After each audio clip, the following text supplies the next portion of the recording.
players like Simon Williams, who's commentating on Tata Steel. But in the meantime, we jump in. It's Hikaru versus Pranav. And we see a Rossolimo Sicilian with the bishop coming out to b5. Often there's an early trade. Maybe not in this game. More positional approach from Hikaru, who's caught up just behind the leaders now. Yeah, Ghost Rider is back. This is something that has been discussed quite a lot recently, this opening, I think. I don't play it so much myself, but feel like where you place your bishop, if you go rook e1 and bishop f1 or however else you want to play it, it feels like this is something that has been theorized a lot. Yeah, very deeply studied. All of these variations with bishop b5 nowadays, really, really trendy. The idea is if white builds a big pawn center now, there might be some exchanges, and the black knight would have jumped into b4 to try and get the bishop pair. So Hikaru holds off. And now the big question is whether white can advance in the center. He just plays it slowly. d3 seems a bit passive. Yeah, he's going to slow play it. He's going to bring his knight around. Wow, this is Hikaru just trying to keep the game going, and he's going to try and flag his opponent later. Oh, he's just moving pieces and playing chess, trying to. Knight h6, king g7. But then again, it feels like he accepts a slightly worse position. Did he just say knight h6? h6? The king can still move. Either we're behind or he's behind. He was talking about a king on g7, which I don't think is likely to be happening anytime soon. He's probably just thinking really, really deeply. Maybe he's playing blindfold chess as well as playing this game. I mean, it's a move. I don't really want to play it, though, so I'm going to go queen e2. Wait, so it is the right position? Yes. Could have just played maybe I should have just played h4 in one go anyway. He was talking about a variation way down the line. Okay. Like h4, castles, h5, knight h8, h6, and then there would have been some stuff. Okay, wow. That's crazy that you have to think that far ahead, even in this position. Like, if I saw this, I wouldn't be thinking, oh, I have an attack on the king. I'm going to go h4 here. Different wavelength. But here it comes. Here it comes what he was talking about earlier. He's going to be pushing his pawn.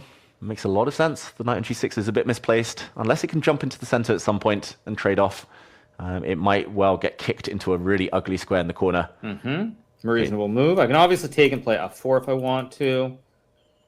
For some reason not to do that. Happens? I can also move the knight so if to you take on e5 and then d5, then queen takes, and you get some mating threats, so the knight isn't falling.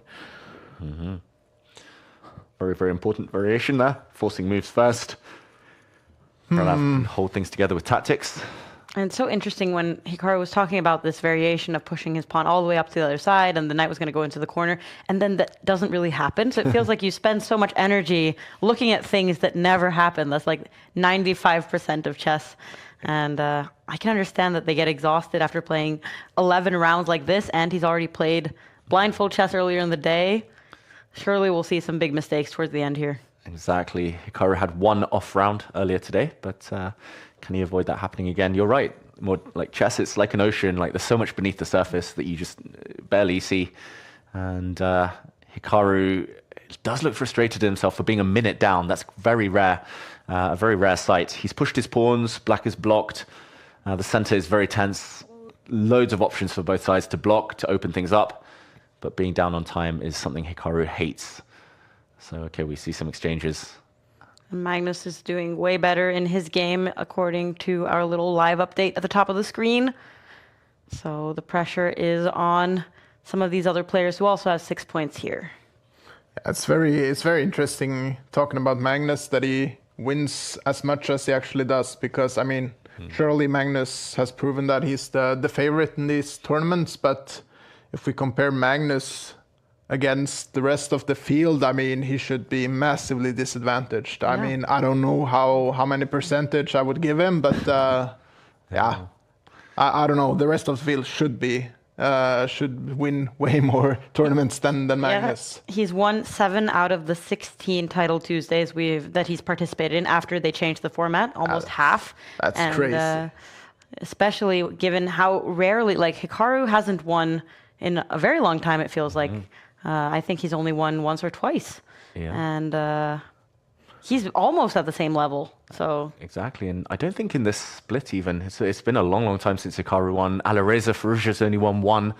There've been multiple players to win one. I think statistically that's always going to be the case, but to do what Magnus does, to win it so many times.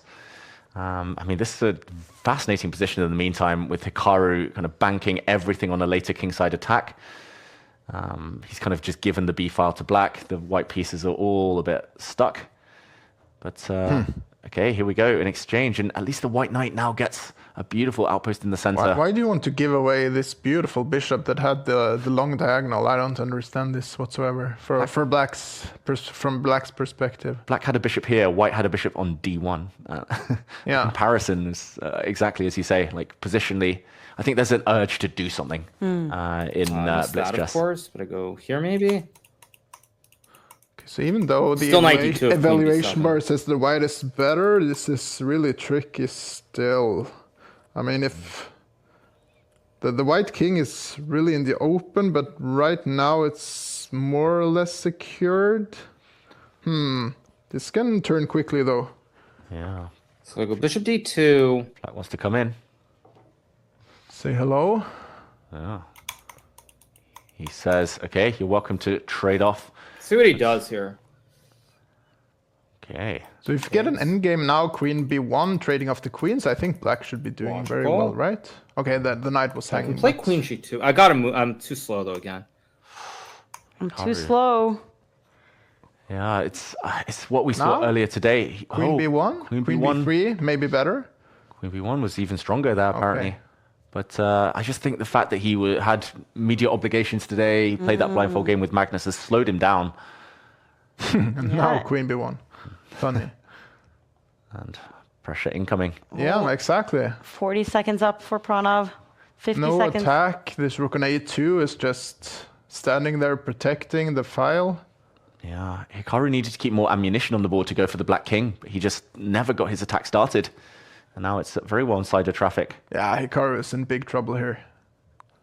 Just needs to survive, but always losing a pawn at the very least. Then you Two give maybe. up the Maybe I b don't. file though. Maybe then the white takes the b file, black will take the pawn. Calculation needed. Doesn't go for it. I've got to do something fast now though. Oh, he's aware of it. Again, why am I so slow? Here? Listen to the way he's using the mouse right now. He is very frustrated with his. Yeah, I'm just too slow every game. I don't know why I'm so slow, but I'm just too slow. Knight b4. Yeah, knight before, knight rider. Yeah. Come in. Ghost Rider, David. Ghost Ghost Rider. rider. Magnus was seeing ghost earlier. I can't even remember what a ghost is. I don't know what I'm even doing. Here. Bishop d8. Blundering is what I'm doing. Actually, that's what I'm doing. Oh, Takes on d3. that One is looks like a hanging. pawn.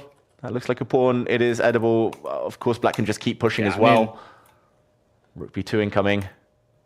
Blundering is what I'm doing. Disaster. Just can barely move a piece. Hikaru defends his d3 pawn.